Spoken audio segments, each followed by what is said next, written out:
welcome to the webcast from the team at Motoring Middle East in association with Talk About Media. As you can notice, my colleague Shahzad is away. He's in Wales test driving the new Range Rover Sport, and I'm going to come back with the latest impressions next week. In the meantime, here's our roundup from the latest of the world of motoring.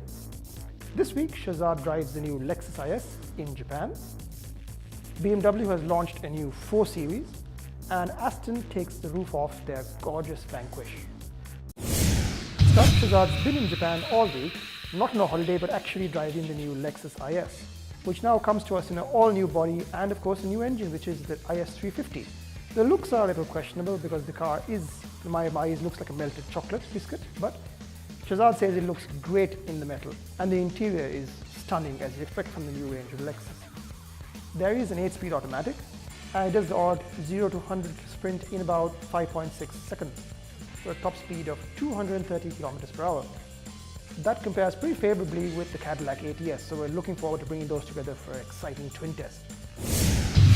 Speaking of cars that Cadillac competes with, BMW has also released the new 4 Series. If you're confused, don't worry. 4 Series is the replacement for the 3 Series Coupe. Now previously, all odd-numbered cars are saloons, and even-numbered cars are coupes, according to the new BMW naming strategy, which I don't quite get. What's different about this car? It's longer, it's lower, and it's wider than the old car. But amazingly, it's actually lighter because it's got a pretty ruthless diet that's seen the construction change to a mixture of steel and aluminium. So it's about 45 kilos across the range, lighter than the old car. At launch, we're going to have 2 pretty good engines. There's a 240 brake horsepower 2-litre turbo 4 and a 300 brake horsepower 3-litre turbo 6. That's the one that Shahzad's going to probably try to make me sick in. Expected to be not very cheap at all when it arrives in the Middle East at the end of the summer. For something on the absolute other end of the scale, beauty-wise, we have the Aston Martin Vanquish Volante, which I think I've said properly.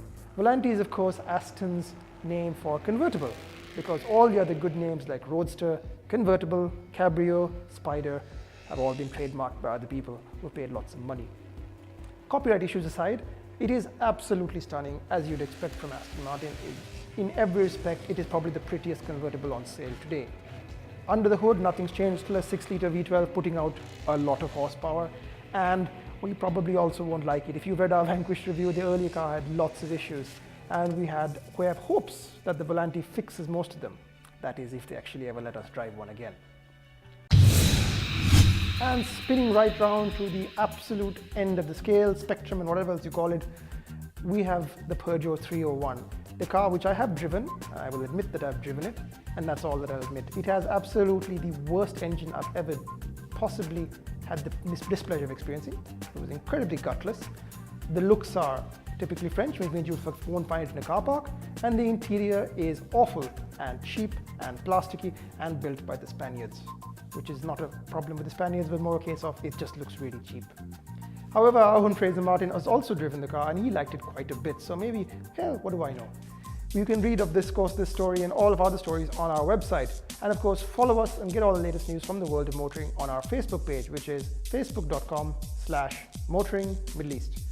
Go there now to let us have your feedback on this video and anything else we do at Motoring Middle East.